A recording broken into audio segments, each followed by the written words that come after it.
Hi everybody, this is Robin from the Robin's Nest, and yes, we all know for the past 5 days or so, we have all heard the very shocking, sad, and very tragic news that two of our brightest stars are no longer with us.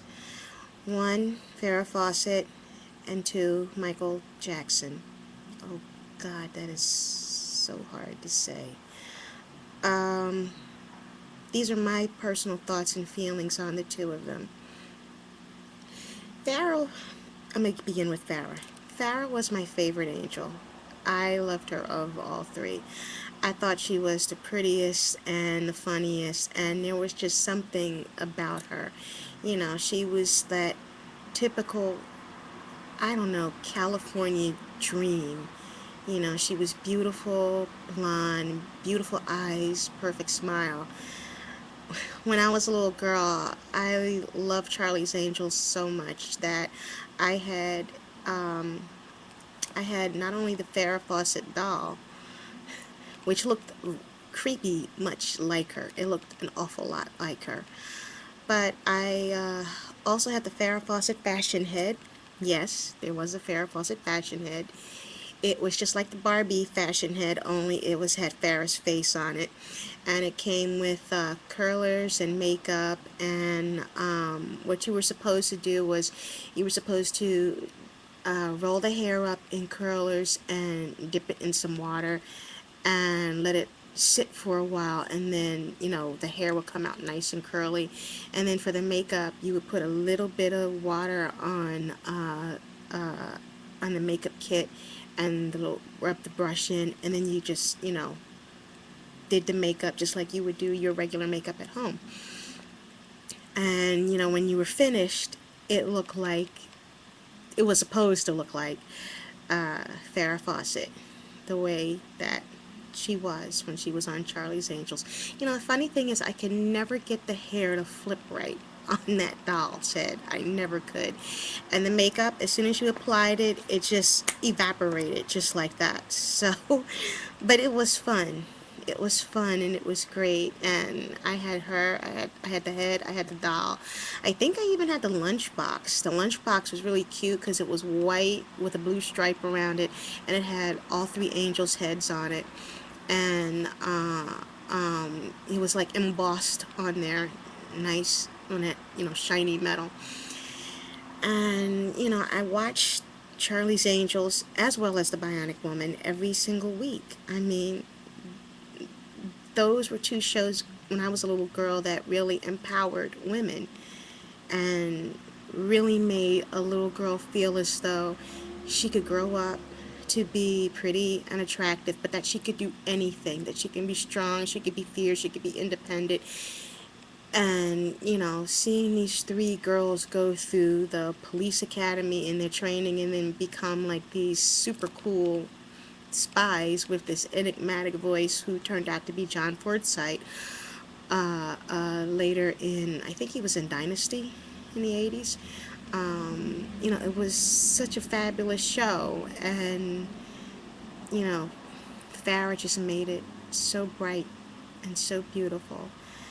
And I always loved her even before she got on Charlie's Angels, because I remember one of the first movies that I ever saw her in, a really good movie, an old classic. See if you can find it somewhere on YouTube. If not on YouTube, see if you can find it, if not online, on either at blockbuster.com or at Netflix.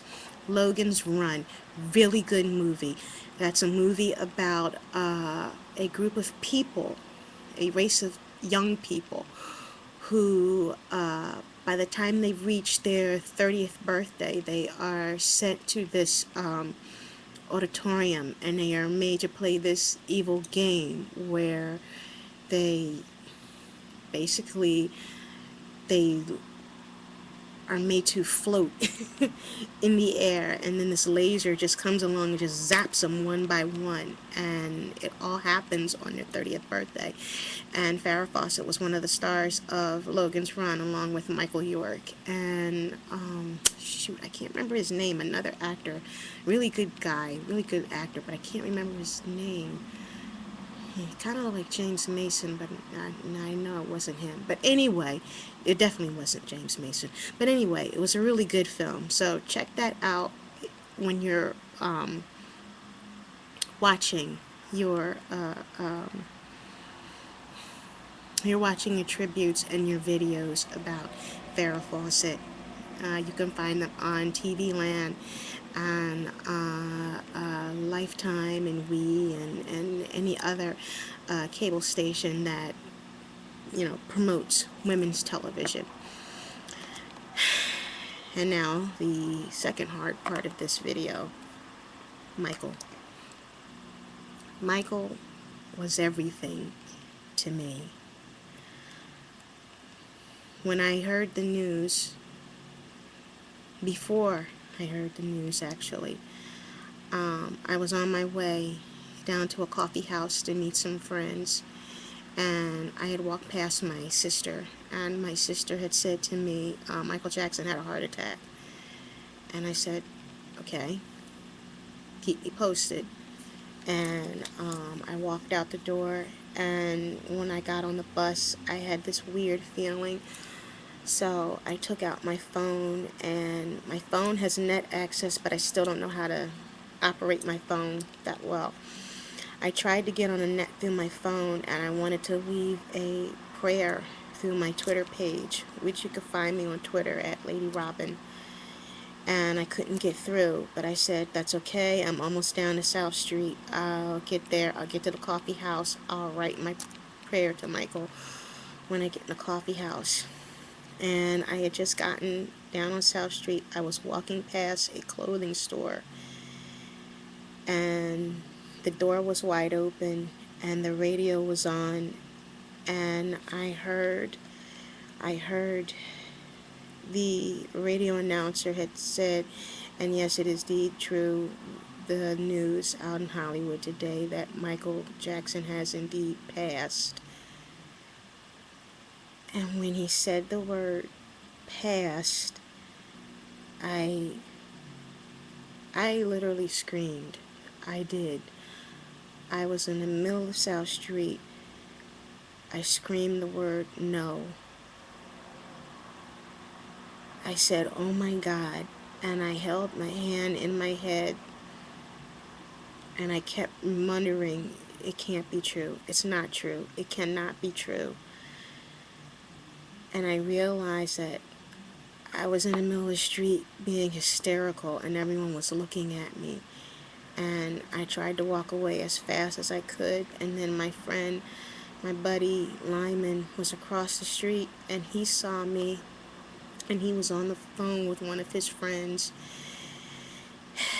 and he called me over to him, and I went over to him. I trying hard not to get hit by a car myself, and I rushed into his arms, and he said to me, how's everything? Yeah, I mean, he knew he was concerned. We all been concerned because a mutual friend of ours had died 2 months earlier, and we still weren't recovered by it, and we had attended his memorial service together. And I said to him, he also knew that my stepfather had just passed the previous week, and I said to him, I just heard that Michael Jackson died. And the only thing that he could do was, because I started just blubbering like a 5-year-old who just broke its toy. He held me in his arms, he talked to his friend, and he said, did you just hear this? Did you hear something on TV about Michael Jackson dying? And I still kept saying to myself, it's not true, this is wrong, this is a mistake, this can't be true. And the friend on the other line just basically repeated everything verbatim that he heard on the news report, and it made me cry even harder. And I still can't believe it. I just can't believe it. Part 2 will be next.